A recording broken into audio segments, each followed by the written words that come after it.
মমতা বন্দ্যোপাধ্যায় বলছেন যে সমস্ত দোষ নাকি বিএসএফ এর হঠাৎ করে আর বিজেপির প্ররোচনার, অথচ সেখানে আজকে যখন রাজ্যপাল গেলেন, যখন জাতীয় মহিলা কমিশন গেলেন, তার প্রতিনিধিরা গেলেন, তখন সেখানকার সাধারণ মানুষ বলছেন আমাদের কিচ্ছু চাই না, লক্ষ্মীর ভান্ডার চাই না, স্ত্রী সাথী চাই না, আমাদের শুধুমাত্র বিএসএফ ক্যাম্প করে দিন প্লিজ।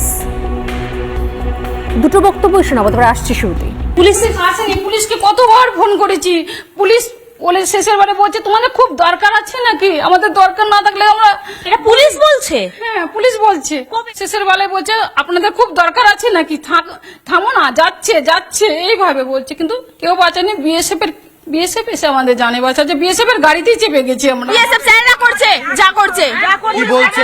জন্য ভগবান বিএসএফ কেন্দ্রীয় ফোর্স, ওয়েস্ট বেঙ্গল পুলিশ চুরি পড়ে আছে। বর্ডার এরিয়ায় বিএসএফ কাকে কাকে হাত করেছে এবং কিছু বাচ্চা ছেলেকে 5,000-6,000 টাকার বিনিময়ে ইট ছুড়িয়েছে, এটাও কিন্তু আমি খুঁজে বের করব।